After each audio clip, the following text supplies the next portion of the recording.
Hi, good morning, everybody. Thank you for joining webinar number 3 of our 5-part series. Today's topic is going to be covering some newer information on thermal runaway. And we'll also give a little bit of kind of a recap from the previous 2 topics as well. There are also a couple of news announcements from the sort of general energy storage world, New York City energy storage in particular as well. So I'm here with my team, Mike Bose, Derek Meister, and also our technical consultant with DNVGL, Victoria Carey. And we'll be going over all that with you today. Housekeeping, once we get to Q&A at the end, just be sure to submit your questions through the questions tab on your control panel. That way we will have a record of them and can get to those at the end. And once we do get to Q&A, we will be able to unmute any askers or participants who are contributing to the conversation. With that said, I will hand it off to Derek to get started. Derek, just let me know when to advance the slides. Perfect. Thanks, Daniela. Can go to the next slide. I already gave a brief overview of the agenda. Going to run through kind of the intro and background information and also give a couple of the current events, as well as a quick recap of the conversations from previous topics, and then getting into thermal runaway. Next slide. So I am going to run through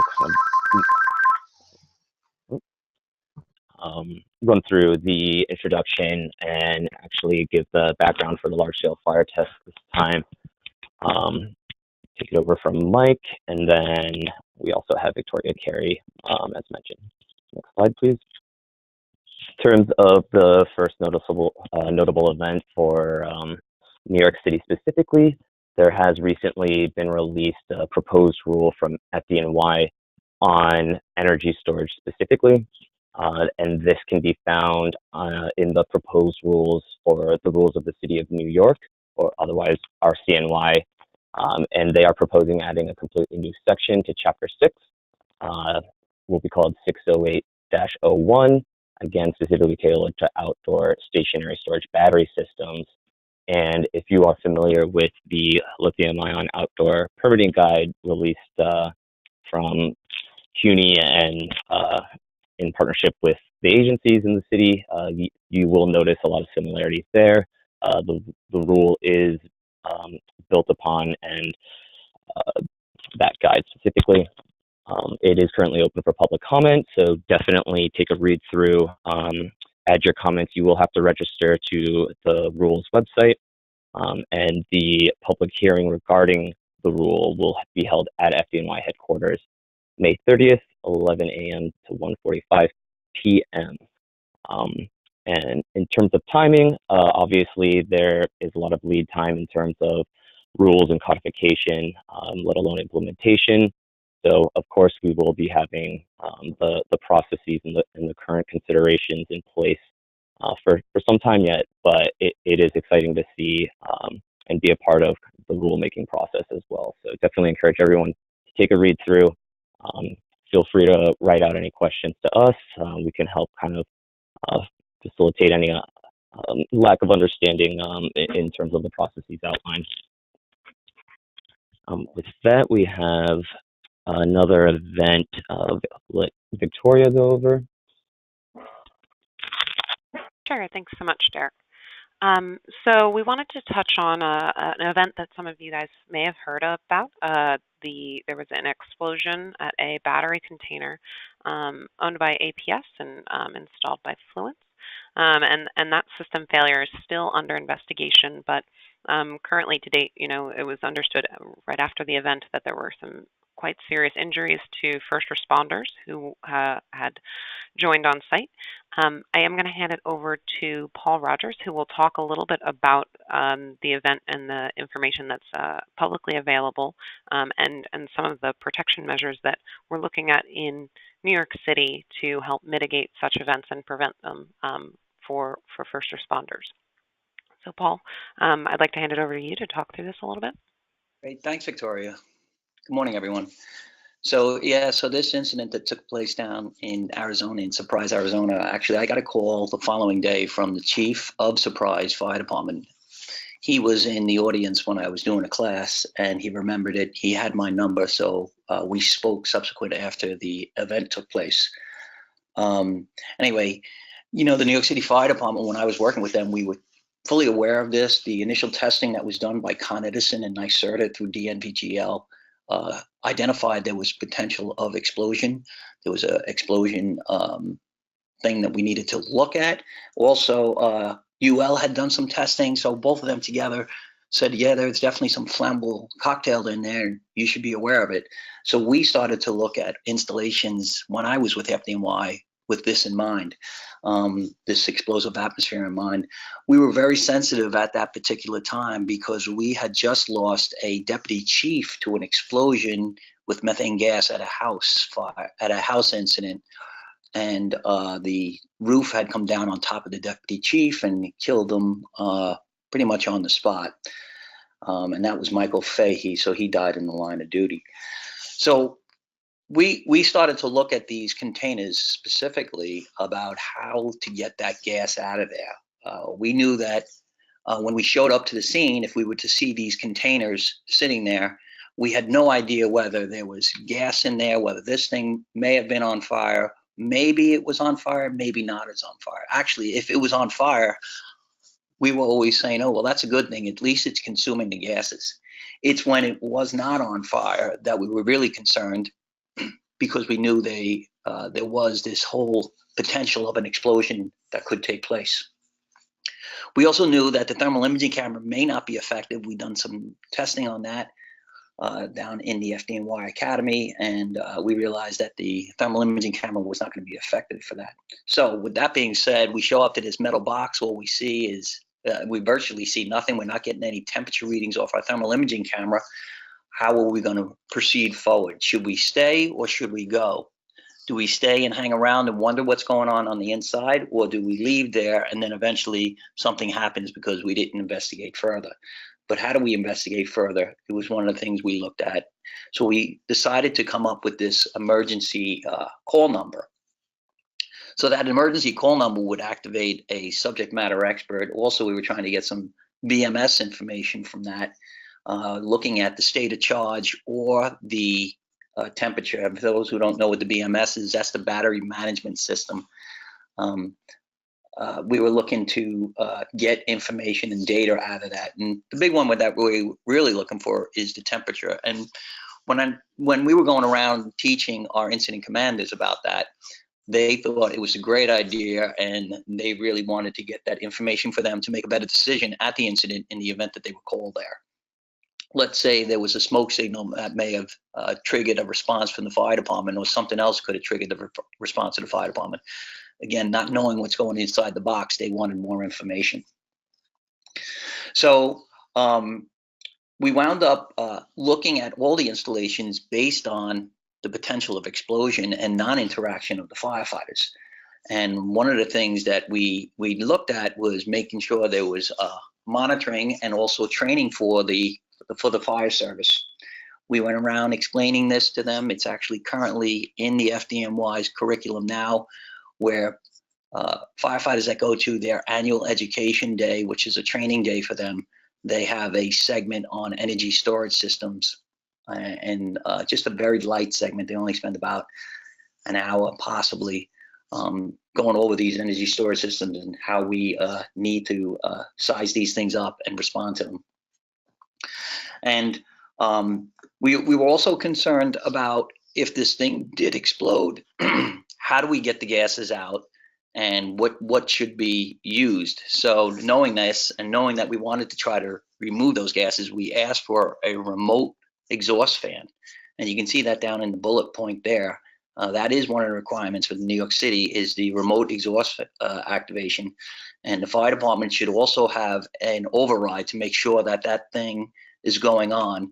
And those procedures that were written up for these actually mention this remote exhaust. So that's going to be a requirement that the New York City Fire Department is heavily dependent on for the incident commanders to activate upon getting to the actual scene itself. Another thing that they were looking at is the 24-hour monitoring, which would be some sort of signal that would get the fire department there. And multiple alarms could be actually used in order to do that, whether it's through smoke alarm, gas alarm, or something like that. Okay. Is that me? Oh, thanks.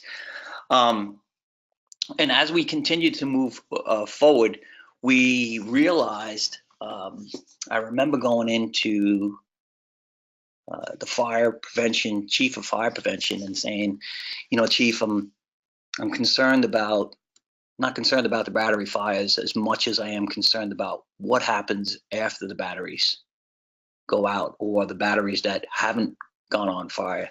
So we started to look at decommissioning, and decommissioning is definitely a big thing now. Down in Arizona, they have not started to decommission that system yet, and they're in a standstill and they're trying to figure it out. So they did not have a decommissioning plan set. Not sure who the vendors are that are coming in to do that.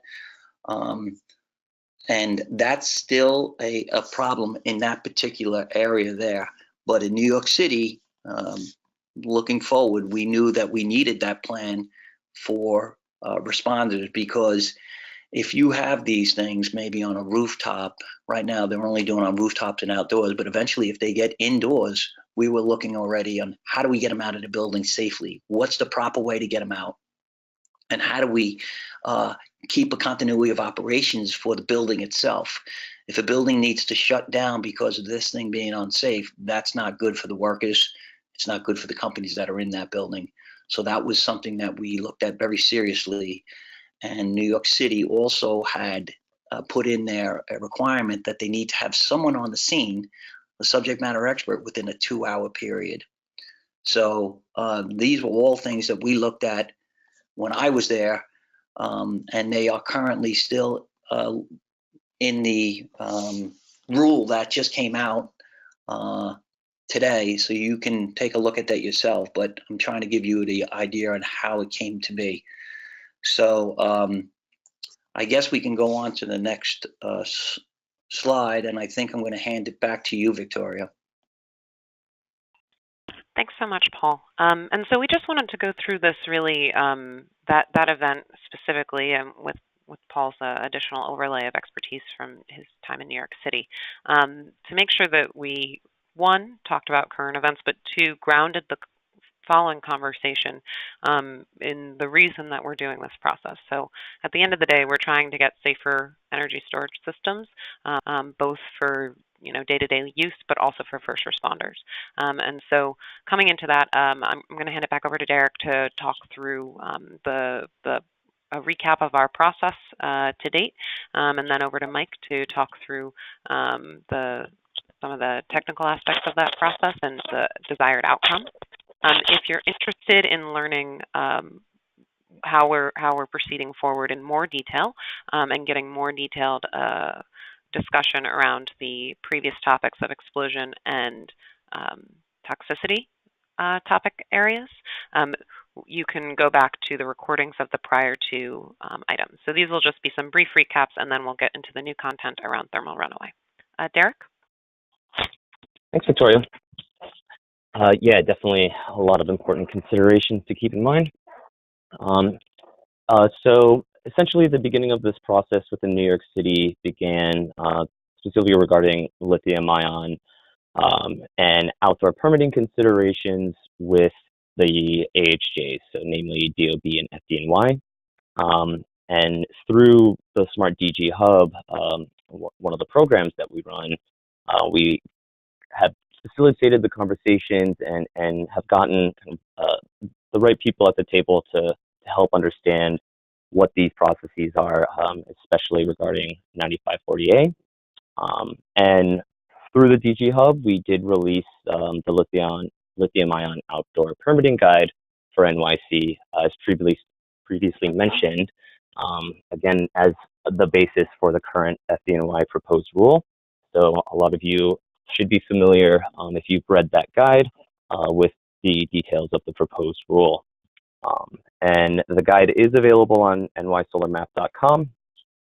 And also, the proposed rule is available on, the link was a little long, so it's usually easier to just Google proposed rules in NYC, and you can see the list of different agencies' proposals, and FDNY's is going to be like the eighth in the list. So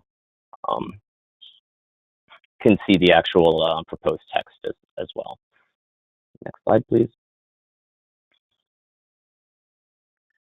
So some of the kind of categories of considerations for permitting these systems were outlined within the guide, and realized really early on that there was a lot of information and data that was still needed, especially regarding how to properly design certain systems within these different categories. So cascading protections, ventilation exhaust, fire suppression siting, essentially the overview of these webinars that we're doing are captured by 9540A and will help influence and feed into how to be safe and proper depending on different siting conditions.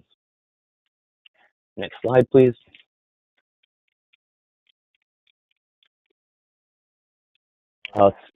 So overall, obviously large-scale fire testing is the kind of overall category of what 9540A is getting at.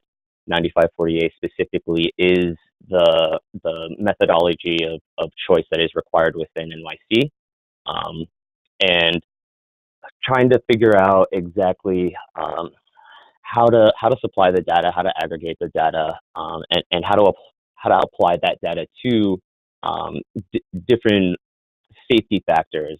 So things like fire and explosion protection, kind of safety distances, but as well as kind of standard operating procedures in terms of a lot of the topics that Paul outlined for the APS event that happened. So BMS and SOP at large. Next slide, please. So overall, we have had a lot of confusion around kind of the details within 9540A, and we want to put the information together that we are having conversations with FDNY and DOB on, and release that so that everyone understands basically what this test is used for, the importance of it, and the application of it specifically, and going into the conversations with that information when beginning the permitting process. So again, through the Smart DG Hub, we've gotten FDNY and DOB together, working with their subject matter experts within their own teams, but as well as technical assistance from various SMEs, including DNV, Victoria, also Paul Rogers on our team, educational institutions, and basically getting all of the stakeholders together to move forward. And of course, that is basically our main role in aggregating and kind of coordinating this process.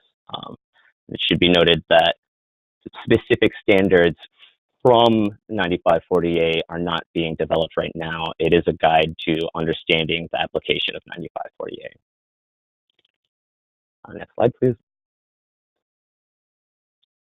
So overall, coming from the categories of permitting that we outlined earlier, and how 9540A covers those, there were topic areas that were developed to focus on that we've been going over for the last few webinars. So we've already had toxicity and explosion.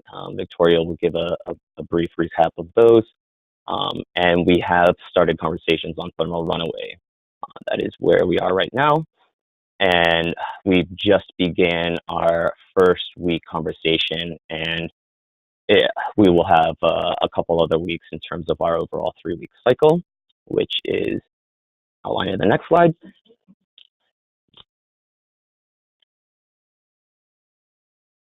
So basically, the overall cycle for the topics is to follow 3 weeks. So kind of an intro on week 1 with what the actual topic is, background information, and essentially agreement on the pathway that the conversations will take, and the most important information that needs to be discussed.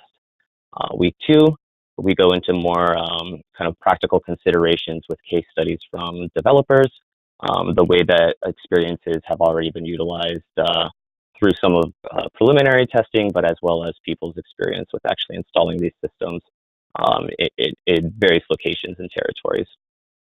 And then, of course, after that meeting is held is when we are holding these webinars to basically recap what those conversations are and to give you an idea of where it's heading. And the 3rd week being the wrap-up conclusions and trying to get the correct documentation out and consolidation and agreement among all the parties. So we do have a couple more webinars coming out, but again, we are going to run into thermal runway on this one. Next slide, please.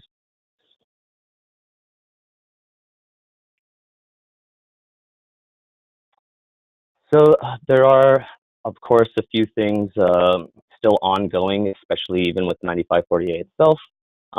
There have been questions related to certain parts of the test and how it is utilized and moved forward. UL has created flowcharts, which will be included in the next iteration of 9540A. Again, it is still a moving process, and there is still development even at the higher level end with 9540A itself, let alone how that information is utilized by the AHJs. So definitely a lot of back and forth and work working together to get this to move forward. With that, I will hand it back to Victoria. Great. Thanks so much, Derek. And I want to stay on this slide for just a second longer, Daniela, just to speak to the fact that, I think as Derek had outlined, the entire point of this process is to help define how data is utilized when it comes out of the UL 9540A test. And then how that data is utilized both for designers and as well as assessed by the authorities within the permitting applications. And so we are focusing on that data utilization with an understanding that down the road we're going to make sure that it's clear where it inserts into the permitting process in general. And I think these flowcharts are a fantastic way to visualize that. So there's a lot of discussion going on, the things that come between the lines of this flowchart, and I know that there's some updates that UL is planning for them. But this has been the basis of, at very least, the flame spread and explosion analysis that we've been discussing to date, as well as some discussion around where the data source is from and how it can be applied to various other considerations such as toxicity, thermal runaway, etc. So if you go to the next slide, Daniela. As I noted earlier, if you're looking for some more detailed conversation around our previous meetings, you can certainly are invited to revisit the recordings. These are not intended to be fully comprehensive recaps, but just to touch the high level and key takeaways from the 2 topic areas that we've closed out to date, although there are still some remaining discussions that are ongoing. So for explosion and deflagration analysis discussions, the first area that we discussed was around data sourcing. So as was previously mentioned, and I'm sure that everyone's aware of, UL 9540A test is required for all New York City installations. This is not necessarily meaning that you have to do a test for each installation, but for each product. The test consists of 4 different levels. So the cell level test, a module level test, a unit level test, and an installation level test, which tests suppression and similar equipment. For explosion analysis, the cell level test is utilized, the data from the cell level test is utilized to ascertain the composition and characteristics of off-gassing from abnormal events with batteries. The unit level test, or in some cases the module level test, depending on how the propagation proceeds within a module, that test is utilized to determine the volume and flow rate of the gases that is used in explosion analysis. We've gotten a lot of questions around what is a quote-unquote approved test lab to provide this data. To date, there's consideration for test data coming from nationally recognized testing labs that have UL 1973 certification. So they have the authority to test and certify to UL 1973. There is ongoing discussion around this, but right now that is the baseline that we're starting from, and has been discussed with both FDNY and DOB as acceptable at this juncture. As I note, these are ongoing discussions, but that's what we have to date. The final item around data sources, and another question that's come up quite frequently, is around variability in system design. It's understood that at the current moment, the storage industry utilizes a lot of customized design, especially for large-scale systems. And the conclusion was that you may be able to test the quote-unquote worst-case scenario design and then utilize that data for other installations that are not identical, but that have sufficient parallels. That assessment needs to be a quantitative assessment conducted by the laboratory who's conducting the UL 9548 test. That the assumptions and methodology that's utilized need to be documented and submitted along with the conclusion of what is the worst case scenario test. Around assumptions and calculations, I've just noted a few of them here. One of them is, how do you determine what the container volume is? So in our discussions, it was ascertained that the volume that you use for any of your calculations is the total volume of the container minus obstructions. So obstructions may be the racks and modules. It's not necessary to get to the level of granularity that you're accounting for potentially small amounts of dead space between cells within a module. You can consider the rack to be, a single unit when you're considering container volume. We also discussed what values can be tested for versus calculated. When determining the effectiveness of ventilation, that is a calculated value. It's understood that in testing conditions, there's a large amount of gases and smoke are being pulled out of the area for the safety of the laboratory that's conducting the lab, as well as to enable rigorous sampling of that off-gassing. So the ventilation impact for an on-site installation would be determined through calculation rather than demonstrated through testing. However, for determination of LFL, the lower flammability limit of the cocktail of gases coming off of a engaged cell or unit, that is done through testing, and the test methodology that's recommended is outlined in UL 9548. There are some discussions around how it's determined that how a design is determined to be acceptable.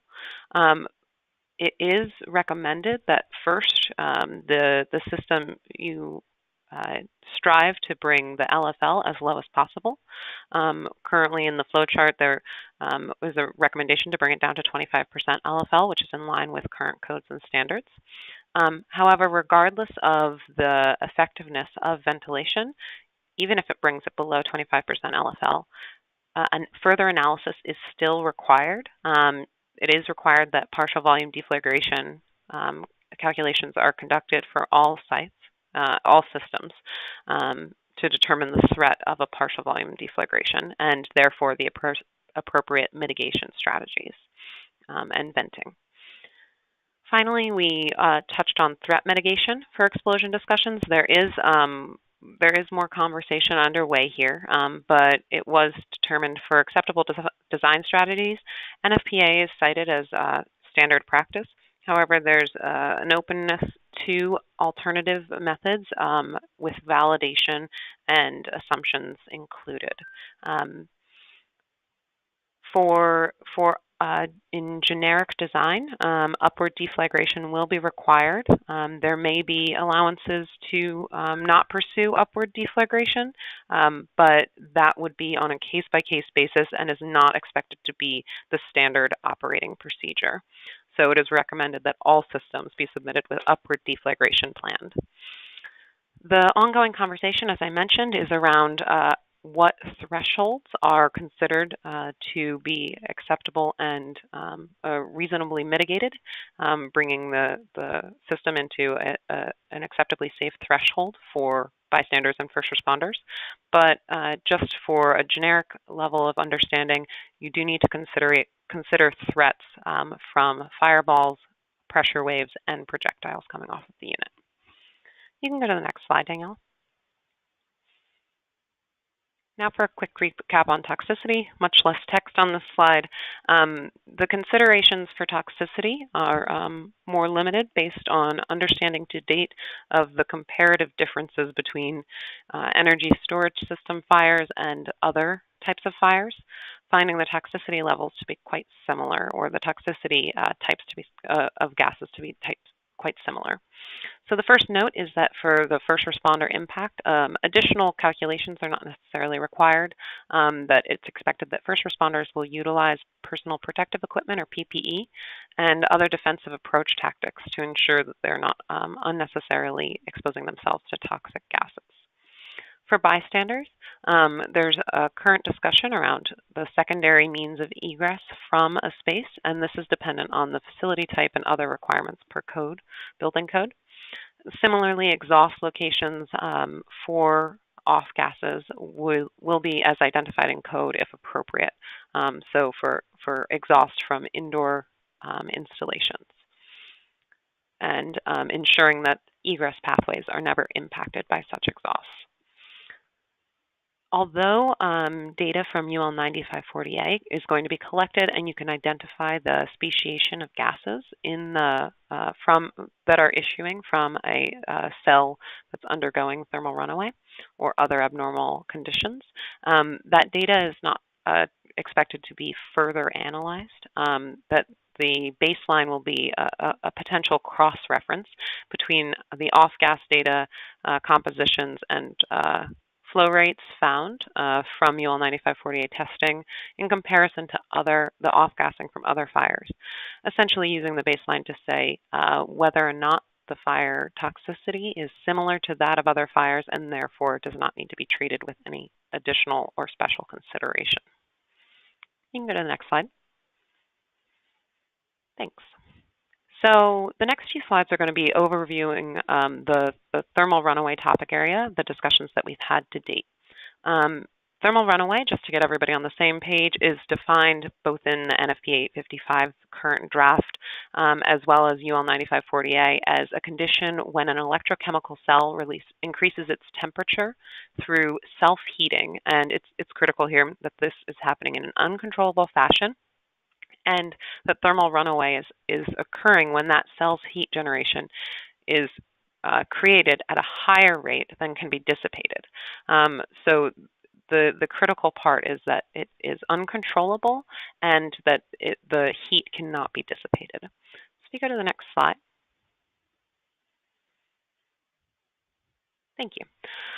So essentially, thermal runaway proceeds through a few different steps, and that system failure can be both identified and mitigated at a certain level.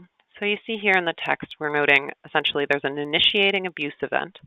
There is some abnormal off-gassing where a cell may burst and off-gas to release pressure. Then the next step is thermal runaway in that cell. And then there's the potential for cascading runaway. So we want to make sure that we differentiate between these different steps in the thermal runaway process, so that it's understood at what points can it be mitigated and at what level. So we've included here just some quick diagrams, and these are just short references. But the first one is identified from Nexaris, providing a nice graphic showing where off-gas is detected with this blue vertical line, and then the green vertical line demonstrating where smoke is detected. And so there's this gap between when off-gassing occurs. You can see in red the cell is heating up, off-gassing occurs, and then thermal runaway is initiated where there's a spike in temperature at that point.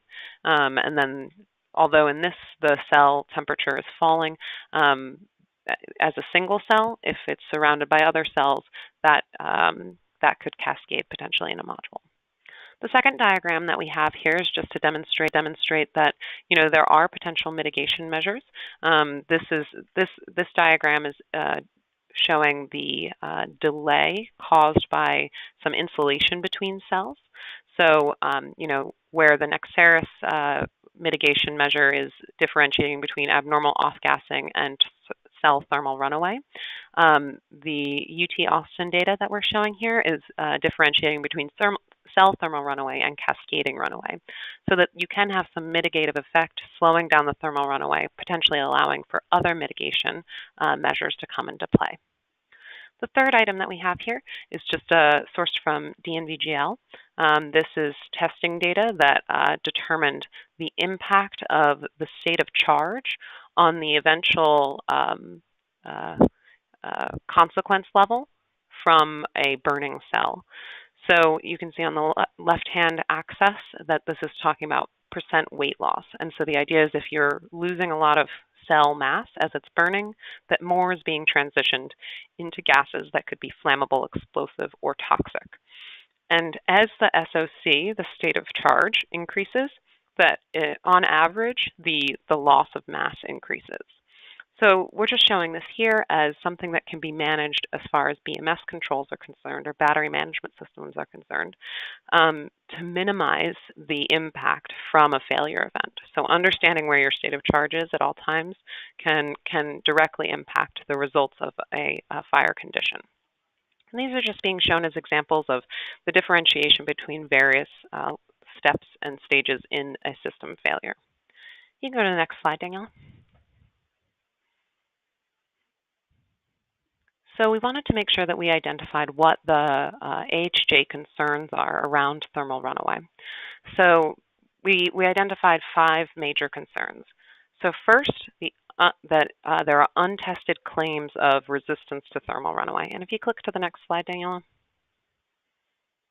We expect this to be addressed through the requirement for UL 9540A testing. The next item is the concern around undetected failure. And if you click to the next slide, the expectation is that this is addressed through both BMS controls and system monitoring that are just required prescriptively as opposed to based on results from UL 9540A testing.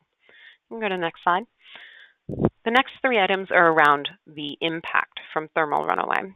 So within this current topic area, we are focusing on just this initiating event of thermal runaway rather than the longer term impacts from it. So we're separating essentially the threat from the consequences.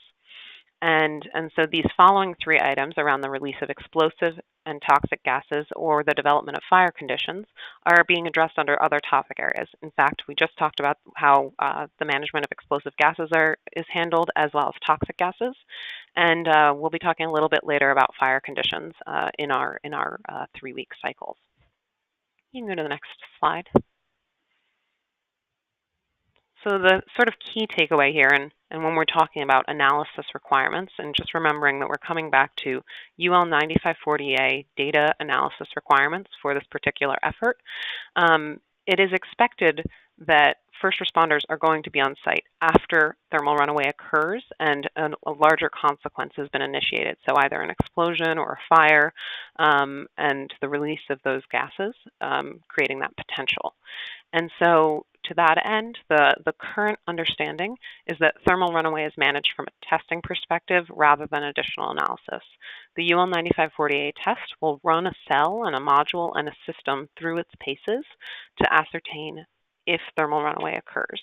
And then for the other topic areas that will characterize the impact of thermal runaway. So we're not in this topic area managing anything other than does thermal runaway occur or not. In addition to this, one of the concerns, and it's something that's come up quite a lot, is does my system have to do UL 9548 testing? We don't go into thermal runaway. Well, it's required that you go through the testing regardless, and although mitigative measures are appreciated and can and should be tested, just because there are mitigative measures in place does not indicate that testing is not required, and documentation and verification of the quality of such mitigative measures can, however, serve as useful data points for a risk analysis and a quantitative analysis of the quality of such a mitigation measure. So you can go to the next slide, Danielle. So just to wrap up, as I mentioned a few different times, there are open items. This is an iterative process, and we are working constantly with different subject matter experts and gathering more information as requested to support the decision making and documentation of already made decisions of FDNY and DOB. Specifically, the critical items for explosion are how threat is defined, or how an acceptable level of risk is defined, both for first responders and bystanders.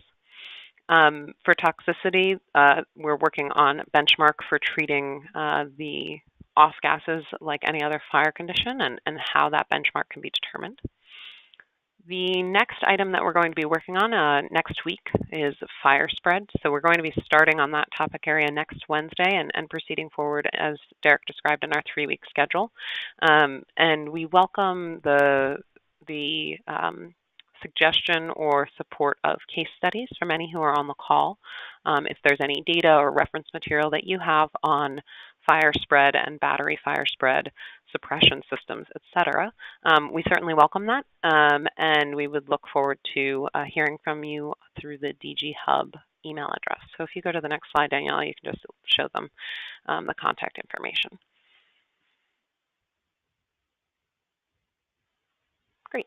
Thank you. So if you have any case studies, or you think that you might have something to contribute to the fire spread discussion, again, as I noted, around either battery, fire spread, mitigation measures, including suppression of water, suppression by clean agent or similar, ventilation, or physical barriers such as fire-resistant construction, we certainly welcome any information, and you can send it over to Smart DG Hub, and we'll set up a meeting to discuss your information and data and how it can be applied.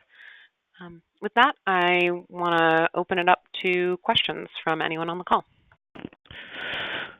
Okay, well, this is Ron Reisman. We have a couple of questions that have been written in through the box, and we would encourage people to ask their questions that way, rather than opening up the phone line. So let's go through these questions, and as we do that, other participants who have something to ask can write theirs in. But the first question is whether we need to have certification for UL 1973.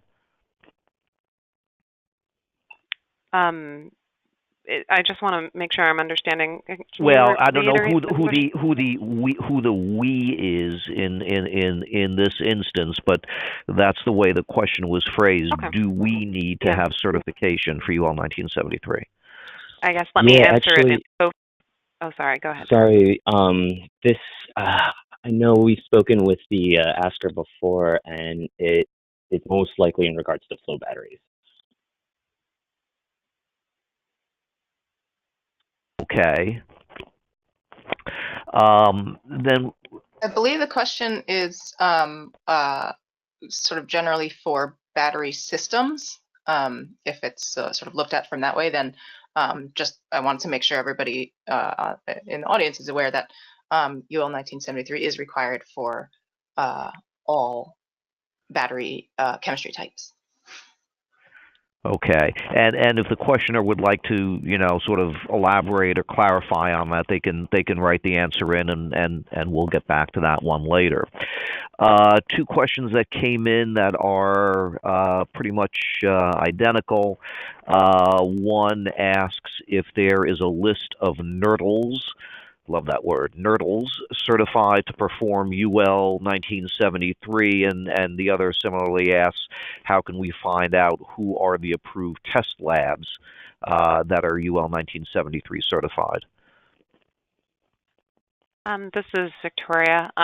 So nationally recognized testing laboratories can be looked up online by simply searching for them. At this juncture, there is some individual effort required to ascertain if they're certified, and the testing laboratories will know and will be able to provide that information.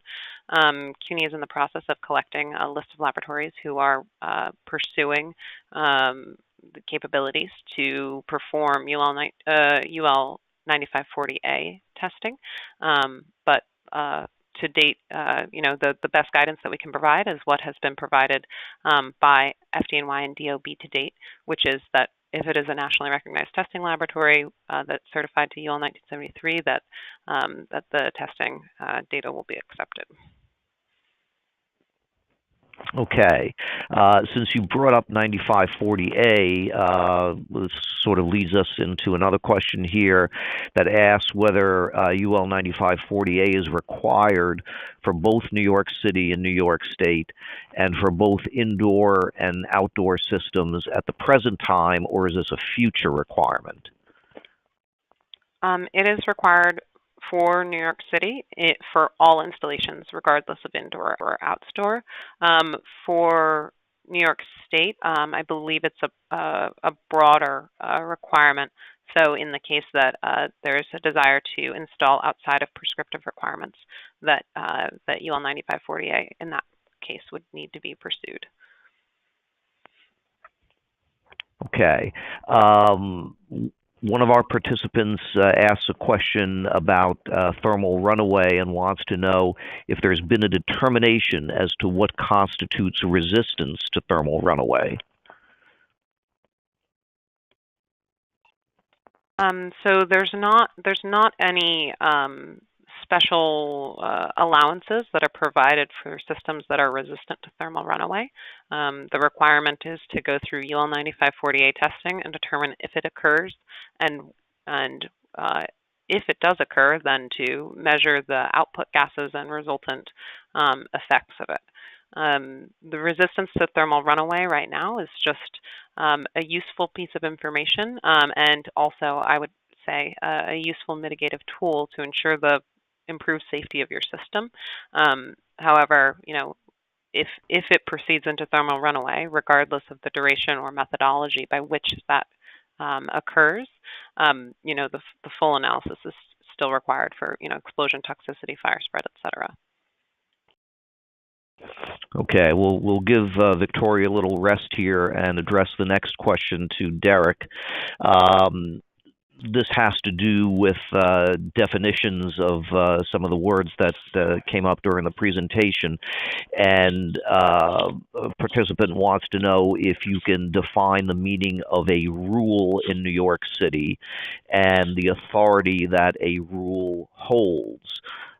There's a sort of a follow-up question here as to how do rules compare or interact with, for example, building and fire codes. So how does a rule differ from something that's a code? Yeah, that's actually a really good question.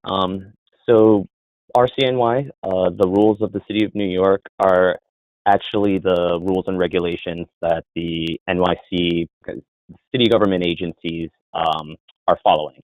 And within the rules, under, different sections for fire department and building department, but within those sections are codified the building code and the fire code.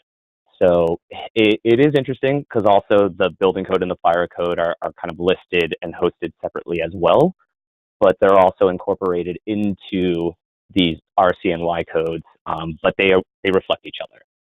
So when FDNY wants to add a section to Chapter 6 in RCNY, that would also be adding it to the fire code as well. So it's basically literally in addition to the fire code. Yeah, yeah, this is Paul Rogers. I'm just going to add into that, if that's all right, Derek. The way explained to me is a rule similar to what Derek had said is similar to like an executive order by a agency within the New York City. So in this case, FDNY saying, hey, you need to fulfill this executive order or rule in order to get any type of approval. Yep. Okay, hope that that clarifies the issue. A housekeeping question here for Daniela. Someone wants to know how they can get a copy of the presentation. Is that going to be posted somewhere or circulated, or will there be a link going out to participants? Actually, yeah, the recording of this entire webinar will be posted on our storage page, soft cost reduction page, which is the link that's shown right on the screen. That Okay. also has, by the way, just also for the audience, that also has the recordings of the last 2 webinars. So all, eventually by the end, all 5 of the webinar recordings will be up there. Excellent.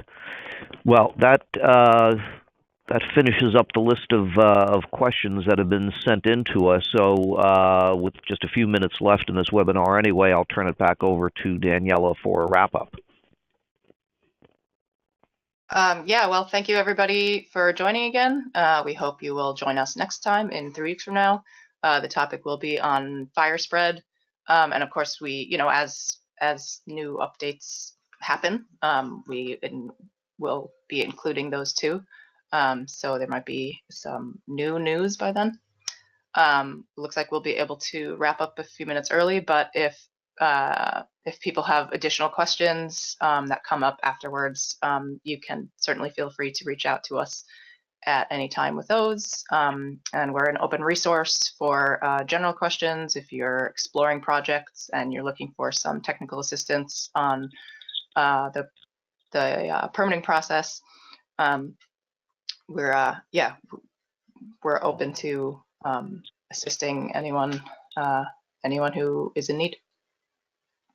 So thank you, everybody. Enjoy the rest of your day.